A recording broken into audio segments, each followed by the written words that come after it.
இருக்கக்கூடிய 8 பாராளுமன்ற உறுப்பினர்கள் அல்லது 11 பாராளுமன்ற உறுப்பினர்கள் நாங்கள் தான் முஸ்லிம்களினுடைய பிரதிநிதிகள். உங்களுக்கு என்ன தகுதி இருக்கு முஸ்லிம்களுடைய பிரதிநிதிகளாக நீங்க எல்லா முஸ்லிம்களையும் சேர்த்து வைத்து பேசுறதுக்கு? முதல்ல உங்களுக்கான உரிமைகளை உங்களை மக்கள் பாராளுமன்றத்துக்கு எதுக்கு அனுப்பி இருக்கிறாங்கன்றத மறந்து பேசுறீங்க.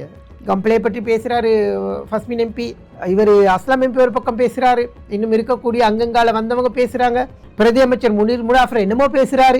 நாங்க ஊடகவியலாளராக கேட்கிற நேரம் எங்களுக்கு என்ன பதில் சொல்றாங்க? எந்த ஒரு தெரிவுக்குழுவுலையும் முஸ்லிம் தலைமைத்துவம் இருக்குதா? கடந்த பல அரசாங்கங்களில் இது இருந்திருக்கு. உங்களுடைய என்பிபி அரசாங்கத்தில் இந்த முஸ்லிம்களுக்கான பிரதிநிதித்துவம் குழுக்கள்ல கொடுத்திருக்கிறீங்களா? இல்ல அமைச்சரா வச்சிருக்கிறீங்களா? என்ன பண்ணி இருக்கிறீங்க? கேட்டா அதற்கு தகுதியானவர்கள் இல்லை அப்படின்ற கருத்தை சொல்றீங்க. உங்களுக்கு தெரியுமா இலங்கையில படிச்ச முஸ்லிம்கள் இல்லைன்னு சொல்லி?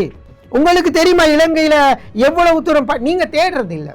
ஏதோ ஒரு ஆளுநரை நியமிச்சுட்டு ஒரு ஆளுநரை மட்டும் நியமிச்சுட்டு ஏன் நாங்க ஆளுநரை அனுப்பிச்சிருக்கிறோம்? அப்ப இதுக்கு முதல்ல உள்ள அரசாங்கங்கள் ஆளுநர்கள் இருக்கு இல்லையா? முஸ்லிம்கள் ஆளுநர்களா வரலையா? உங்க அரசாங்கத்துல மட்டும்தான் ஒரு முஸ்லிமை நீங்க ஆளுநரா நியமிச்சிருக்கிறீங்களா? கடந்த காலங்கள்ல ஆளுநர்களா இருந்தது இல்லையா? ஏன் ஆளுநரா நியமிச்சா ஒரு கேபினெட் அமைச்சு பதவி வழங்க கூடாதா? கடந்த அரசாங்கங்கள்ல வழங்கலையா?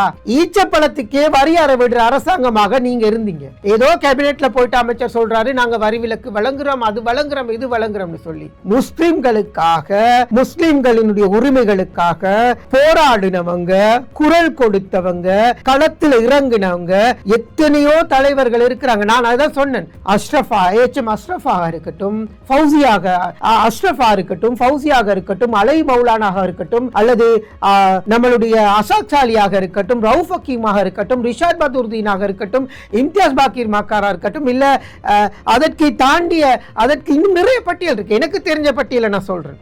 யாரையும் இழிவா பேசல. ஆனா ஒரு பாராளுமன்ற உறுப்பினரா தெரிவு செய்யப்படுறவர் ஒரு பாராளுமன்றத்திலேயாவது எப்படி பேசணும் என்றது இருக்கு. ஒன்னும் நம்மளுக்கு தெரிஞ்ச தமிழ் மொழியில பேசணும்,